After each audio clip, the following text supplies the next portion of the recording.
Yo guys, good evening. So yun, natapos na natin gawin itong airsoft na pinadala sa atin ng client natin from Carmona, Cavite. So ito yung nabili niya ng second hand online. So gusto ng owner, pataasin natin yung FPS. Yun nga lang, merong konting problema yung unit. So yung gearbox shell na nakalagay sa kanya is hindi match yung ibang internal parts tsaka yung semi-hop-up chamber.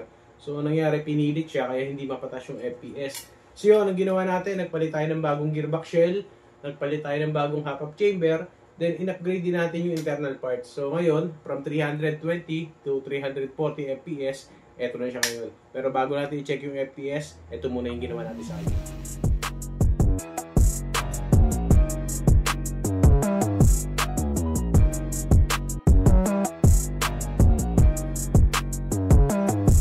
Laki ng diferensya, oh. Tinan mo to. Yan yung guhit na yan hanggang doon sa dulo. Presko. Yun. Sir, good evening. So, ito na yung bagong mong gearbox. Yan, ENC. Test fire muna natin. Semi. So, ngayon, check na natin yung FPS kung gano'n siya kalakas.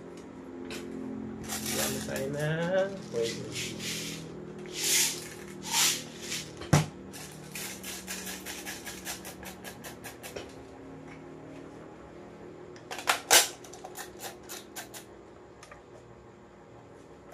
Firing.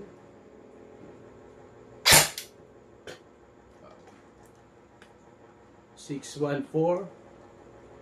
Grabe ang taas. 608. 610. So yun, battery low na.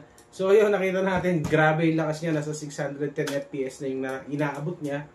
So yun, sa owner nito, sir, ready to pick up na po. Message ka lang kung kailan mo pipick upin dito. Yun lang, maraming salamat po.